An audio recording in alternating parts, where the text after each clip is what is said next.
Annie, hello. Hi.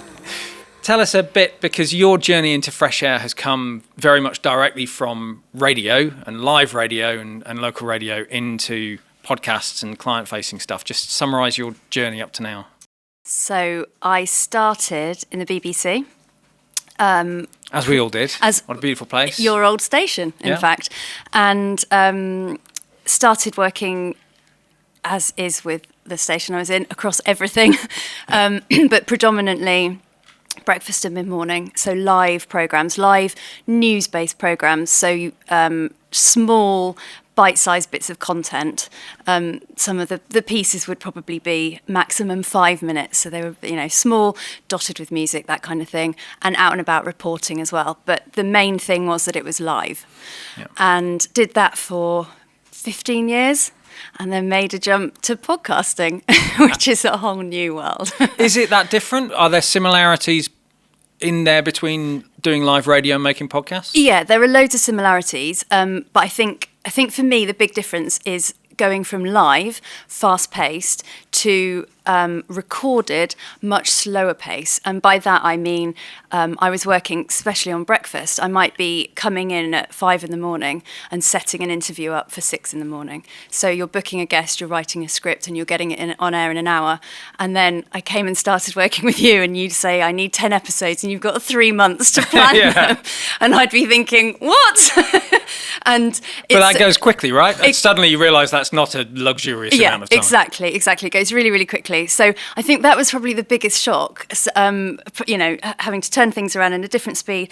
But there's loads of things that's really similar. So you're working really closely with a presenter. You're having to do loads of research, writing scripts, and getting involved in topics that you didn't necessarily know much about before you were given the project. So working in live radio, you have to become jack of all trades, master of none, almost, because you'd get your head into something for maybe an hour, and then you're on to the next thing, you're sorting out a different project. And so a lot of the podcasts that I've worked on, I've worked on insurance podcasts. I didn't know anything about insurance before I started working on them. So you have to do a real deep dive into brand new topics.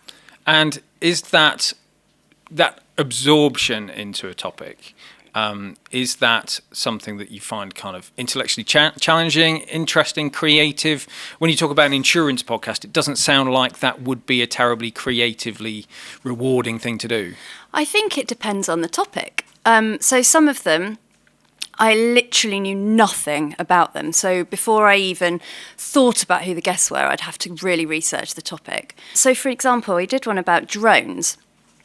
And actually, that was really exciting because I'd seen drones, but I didn't really know much about them. And so before actually setting the story up, I had got to be able to go and find out a bit about where they go, who uses them, the sort of things that people are filming. And actually, that is quite exciting. And we also did some where I was able to take little news clips to illustrate a story. So it may only be sort of a 20-second clip, but all of that kind of adds little layers to an episode that you may not think you'd necessarily have done going into it, but actually that all adds to the creativity.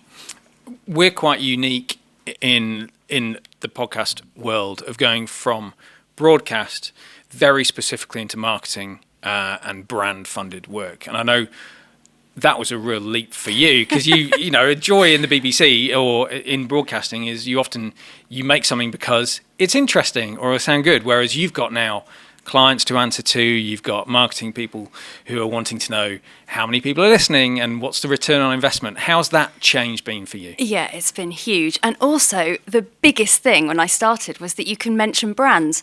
Obviously, that sounds really stupid, but I came from a world where you couldn't advertise, you couldn't mention brands, you had to be completely balanced. You never went either way.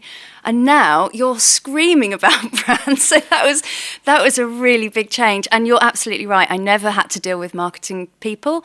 I never had to talk about brands at all. So that has been a real education, but I have really enjoyed it. So what's been the most interesting part of the last 3 years of getting into fresh air and making that conversion? What have you enjoyed the most? So I think one of the projects, it sounds weird to say you enjoyed it because it was really emotionally draining, but the work that I did with Slater and Gordon was probably the most rewarding because we were working really, really closely with their clients, and their clients were telling their stories. And they were heartbreaking. And I would be spending sometimes upwards of an hour and a half on briefing calls with clients, finding out about the worst tragedies, children that have died because of medical malpractice, stories like the Manchester bombings, people who'd lost family members in that. And they were grueling calls to do. And then when we put the episodes together, they were really tough to work on.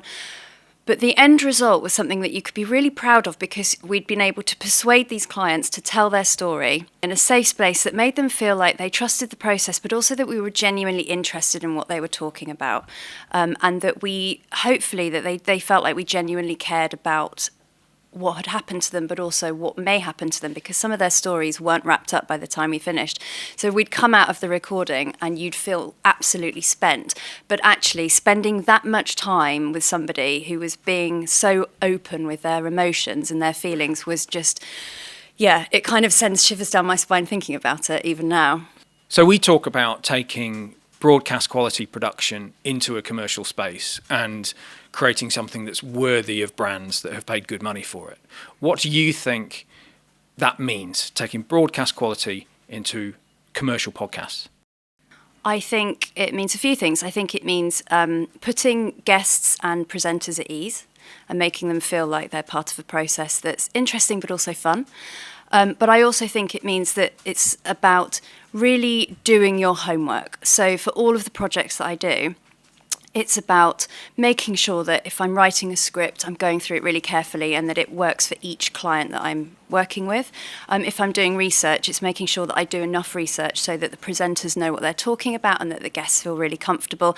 And when we're working to the BBC, you're broadcasting to thousands of people. Some of the podcasts that I'm making, they're really niche, and you know that they are literally only going to go to a few hundred people, and that's what the client wants. But I think it's really important that it doesn't matter how many people you're broadcasting to, the job is still as important to that client.